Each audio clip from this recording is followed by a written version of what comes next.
இன்றைய சிந்தனை 2023ஆம் ஆண்டு சீனாவில் ஒரு நாய் பிறக்கிறது.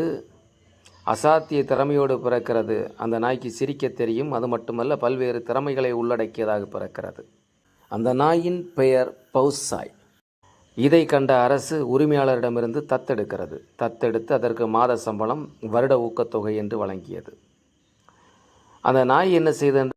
பணி நேரத்தில் தூங்கியது. அது மட்டுமல்ல, தனக்கு சாப்பாடு கொடுத்த அதே பாத்திரத்தில் சிறுநீர் கழித்தது.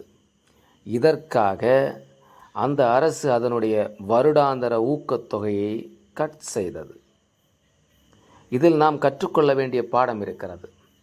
என்னவென்றால், ஒரு அலுவலகம் அல்லது ஒரு கம்பெனியில் நம்மை பணியில் அமர்த்துகிறார்கள் என்று சொன்னால், உன்னுடைய திறமையை பார்த்து பணியில் அமர்த்துகிறார்கள். அந்த திறமைக்கு ஏற்ற அளவில் நீ அந்த பணியை செய்து கொண்டே இருக்க வேண்டும்.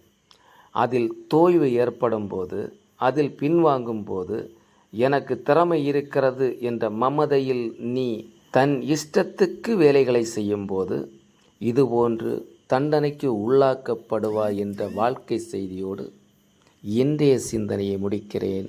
மகிழ்ச்சி.